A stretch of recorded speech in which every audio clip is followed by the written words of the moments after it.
बच्चों, कैसे हैं आप सब? एकदम बढ़िया।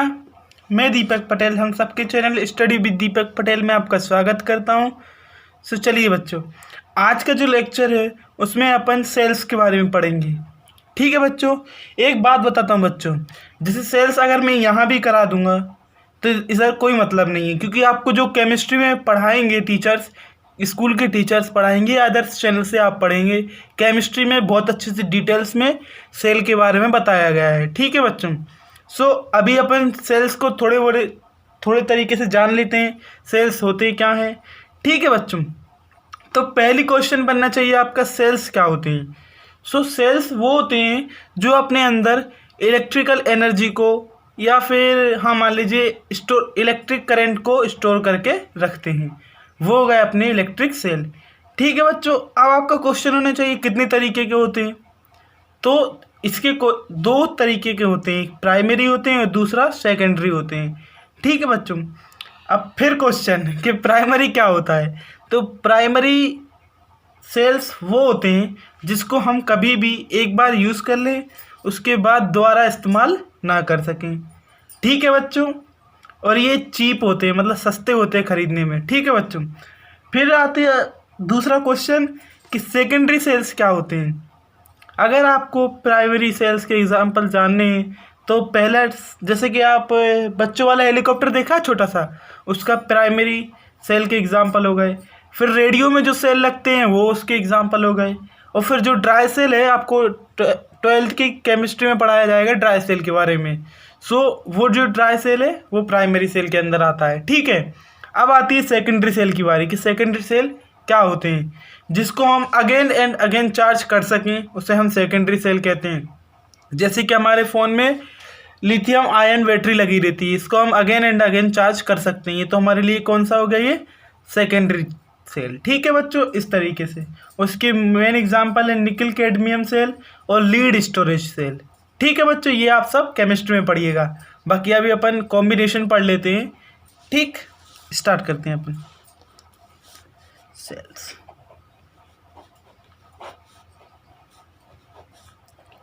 Primary, secondary. फिर आप ये तो आपको बता दिए प्राइमरी सेकेंडरी क्या होती है, एग्जाम्पल भी दे दिए है ना, इसके भी एग्जाम्पल दे दिए। मेन हमारे होते, आज का जो टॉपिक था, मेरा मेन उद्देश्य था कॉम्बिनेशंस ऑफ सेल। ठीक बच्चों, जैसे हमने कैपेसिटर की कॉम्बिनेशन पढ़ी थी, सीरीज कॉम्बिनेशन और पैरेलल कॉम्बिनेशन, वैसे ही सेल की सीरीज कॉम्बिनेशन होती है और पैरेलल कॉम्बिनेशन होती है। ठीक है बच्चों, कॉम्बिनेशंस ऑफ सेल्स। ठीक बच्चों, पहला है अपना सीरीज कॉम्बिनेशन। सीरीज कॉम्बिनेशन, ठीक बच्चों, अब देखिए सीरीज कॉम्बिनेशन में क्या क्या होता है। पहले तो आपको एक सीरीज आनी चाहिए बनाते, इस तरीके से पता है ना आपको सीरीज बनाते। अब हमारा जो सेल है वो ईएमएफ के फॉर्म में रहता है। ठीक, यहाँ से इसका ईएमएफ है तो उसका इंटरनल रेजिस्टेंस भी होगा। समझ पा रहे हैं आप? मान लीजिए ये इसका पॉजिटिव टर्मिनल, ये इसका नेगेटिव टर्मिनल, ये इसका पॉजिटिव टर्मिनल, इसमें फिर ये इसका नेगेटिव टर्मिनल, फिर यहाँ से फिर पॉजिटिव टर्मिनल, इस तरीके से यहाँ ये नेगेटिव टर्मिनल, ये नेगेटिव ये पॉजिटिव, ये नेगेटिव ये पॉजिटिव। अब ये इंटरनल रेजिस्टेंस हो गया स्मॉल, मतलब ईएमएफ के साथ उसका इंटरनल रेजिस्टेंस भी होता है। ठीक है बच्चों, इसका E1 E2 इस तरीके से नाम दे दीजिएगा, R3, ऐसे करके n टाइम्स तक n नंबर्स होंगे। ठीक, कितने भी सेल लगे होंगे, कोई दिक्कत तो नहीं है ना। ठीक है, यहाँ हमने रजिस्टर लगा दिया है।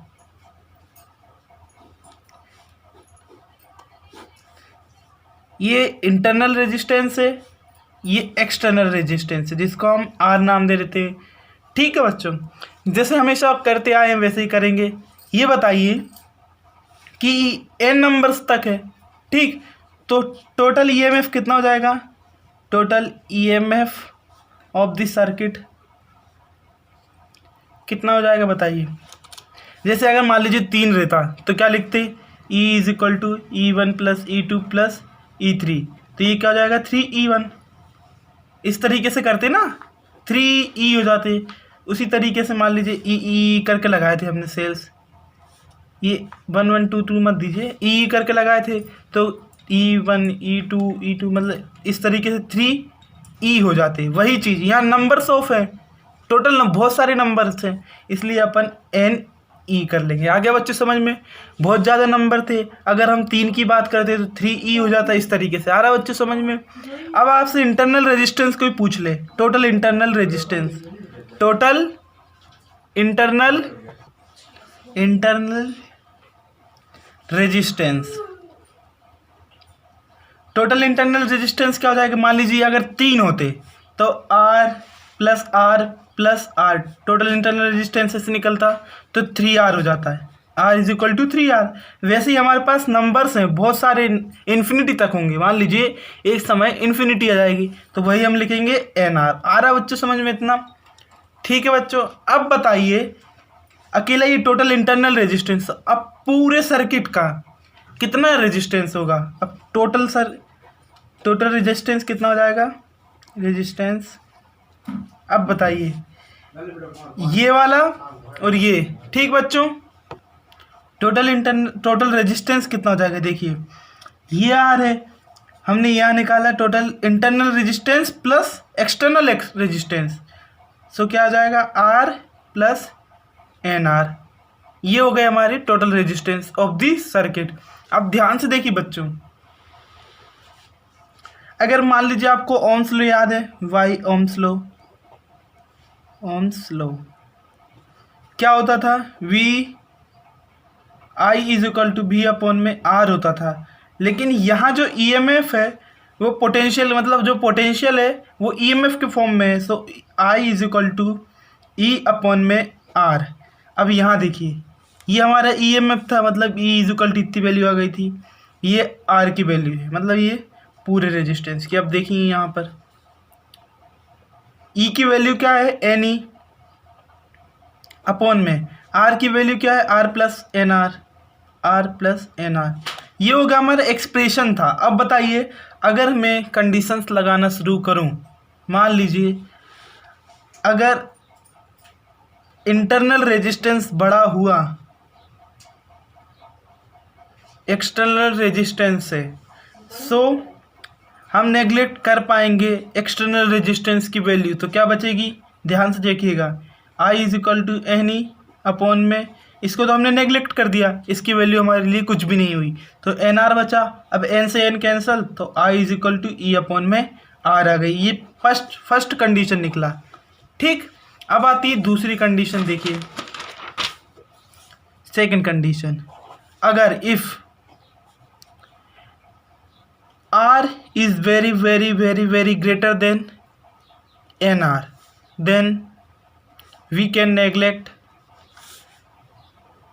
value of NR, then original value will be, ऐसा लिख लीजिएगा आप।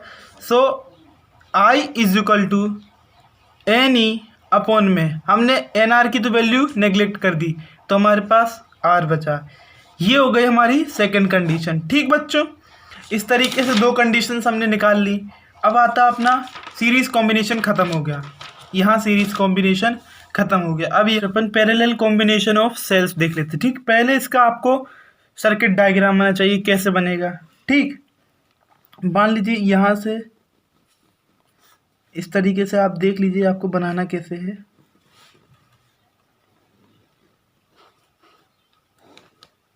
यहाँ मेन रेजिस्टेंस लगा हुआ है, यहाँ EMF, ये इंटरनल रेजिस्टेंस, ये नेगेटिव टर्मिनल, ये पॉजिटिव ये नेगेटिव, इस तरीके से ये नेगेटिव ये पॉजिटिव, ये इंटरनल रेजिस्टेंस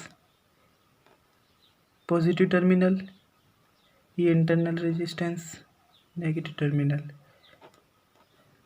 ये नेगेटिव, ये इंटरनल रेजिस्टेंस ये नेगेटिव टर्मिनल। इस तरीके से आपको जोड़ देना है। ठीक बच्चों, मान लीजिए इसका पूरा EMF, पूरे सर्किट का EMF E है, इसलिए बोल रहा हूँ क्योंकि अगर आप कॉम्बिनेशन ऑफ रजिस्टर देखकर आए हैं। इस चैप्टर के शुरू में कुछ बताए थे मैंने, जैसे कि कॉम्बिनेशन ऑफ रजिस्टर बता चुका हूँ ना। सो आप देख कर आए हो तो बहुत अच्छी बात है, अगर नहीं देख के आए सो आप प्लीज़ देख कर आइएगा, बहुत काम की चीज़ है आपके लिए, ठीक है बच्चों। सो देखिए यहाँ उस वक्त ना पोटेंशियल सेम रहता था, तो यहाँ जो पोटेंशियल है वो ईएमएफ के फॉर्म में, तो ईएमएफ सेम रहेगा। आगे बच्चों समझ में, इंटरनल रेजिस्टेंस इस तरीके से। तो अब बताइए total EMF of the circuit equal to E. आगे बच्चे समझ में, जैसे वहाँ पोटेंशियल सेम रहता तो हम भी लिख सकते थे, यहाँ ईएमएफ सेम है तो हमने ई लिखा, ठीक बच्चों, इस तरीके से। अब बताइए टोटल इंटरनल रेजिस्टेंस कितना हो जाएगा, टोटल इंटरनल रेजिस्टेंस। इसके लिए मैं आपको रफ वर्क समझाता हूँ, इधर देखिए। जैसे हमने वहाँ रजिस्टर की कॉम्बिनेशन पढ़ी थी, तो हमने क्या पढ़ा था, 1/R is equal to 1/R1 plus 1/R2 plus 1/R3। Parallel combination पढ़ा था उस वक्त रजिस्टर का, तो ये आया था। अब मान लीजिए एक कितने रजिस्टर हैं, 1 2 3 4, 4 रजिस्टर है, मान लीजिए 3, मान लीजिए 3 रजिस्टर का ये हो जाएगा, मान लीजिए सेम है। यहाँ 2 का 2 रजिस्टर, 2 इंटरनल रजिस्टर यहाँ सेम है, यहाँ अलग अलग थे, तो ये कितना हो जाएगा 3R। ऐसे करके ये भी 3R हो जाएगा। समझ रहे हैं बच्चों आप, रेजिस्टेंस ये रहा, ये इसका पॉजिटिव टर्मिनल, ये इसका नेगेटिव टर्मिनल, ये इसका नेगेटिव टर्मिनल, ये इसका नेगेटिव टर्मिनल, और ये इसका नेगेटिव टर्मिनल, ये इसका पॉजिटिव टर्मिनल। मान लीजिए ये एक पॉइंट पर कनेक्टेड होंगे इस तरीके से,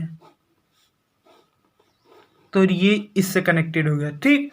इसका पूरा एक्सटर्नल रेजिस्टेंस R मान लिया है, इसका इंटरनल रेजिस्टेंस R, इसका इंटरनल रेजिस्टेंस R, इसका इंटरनल रेजिस्टेंस R, इस तरीके से। अब बताइए बच्चों, अगर आप पिछले लेक्चर्स रजिस्टर्स के देखे होंगे, आपने पैरेलल कॉम्बिनेशन ऑफ रजिस्टर पढ़कर आए हैं पिछले लेक्चर, सो आपको कोई दिक्कत नहीं होगी इसको समझने में। अगर नहीं पढ़कर आए तो बहुत दिक्कत आएगी बच्चों, इसलिए बोल रहा हूँ पढ़कर आइएगा, ठीक। सो देखिए मैं क्या बोल रहा हूँ, यहाँ से करंट सप्लाई किया, यहाँ से निकल गया, ठीक, समझने के लिए। उस वक्त जब हमने पैरेलल कॉम्बिनेशन पढ़ा था रजिस्टर का, तो उस वक्त जो पोटेंशियल था वो पूरा सेम था। अब यहाँ समझिए, इस वक्त जो पोटेंशियल है वो ईएमएफ के फॉर्म में है, तो ईएमएफ सेम रहेगा, पूरे सर्किट का ईएमएफ ई हो गया, मतलब total EMF of the circuit is E, ठीक। अब बताइए टोटल इंटरनल रेजिस्टेंस कितना हो जाएगा, टोटल इंटरनल रेजिस्टेंस कितना हो जाएगा, मान लीजिए R डैश से शो करते इसको, ठीक।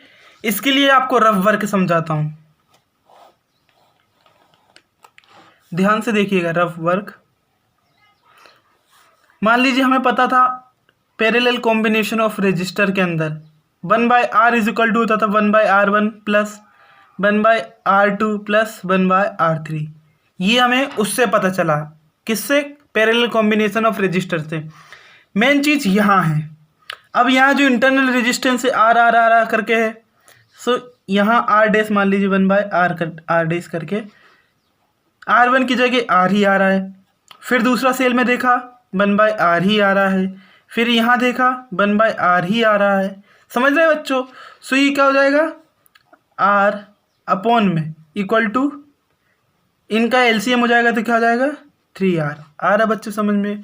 इस तरीके से ये 3R के लिए था, अगर इन्फिनाइट के लिए होगा तो n आ जाएगा यहाँ। समझ में आ गया बच्चों, नहीं आया बच्चों समझ में, फिर से समझिए। मान लीजिए कि कुछ बहुत सारी संख्याएं होंगी, अकेला एक सेल ना लगा के, 3 सेल ना लगा के n नंबर्स ऑफ सेल लगा दिए, तो क्या हो जाएगा R/n। आ रहा बच्चों समझ में इस तरीके से, ठीक है। बढ़िया आया कि नहीं आया।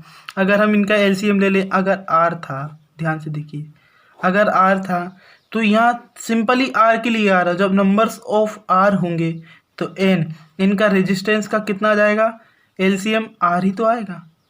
आ रहा समझ में बच्चों, ठीक इस तरीके से। तो क्या हो जाएगा 1/, मतलब R/n इसका इंटरनल रेजिस्टेंस निकला, ठीक है बच्चों।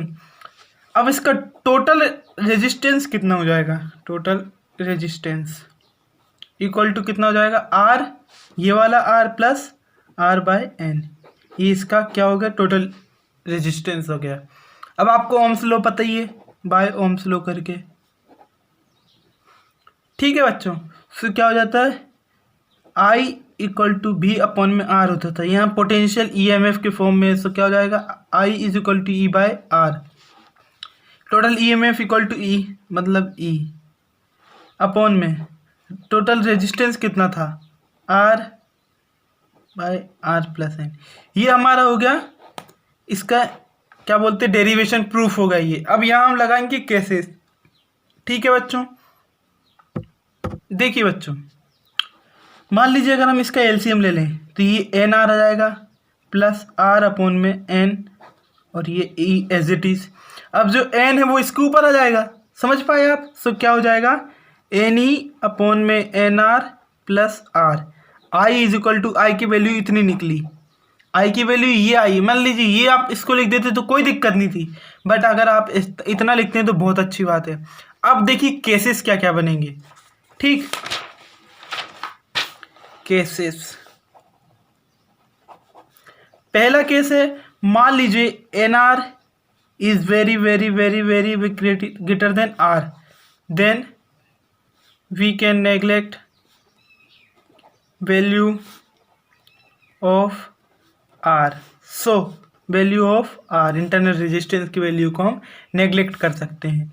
सो आई इज इक्वल टू, हमने देखा क्या आया, n E n R plus r था, तो हम यहाँ एन आर लिख देते हैं, आर प्लस आर, तो इसके तो हमने नेग्लेक्ट कर दिया, सो एन से एन कैंसल, सो आई की value I E by are.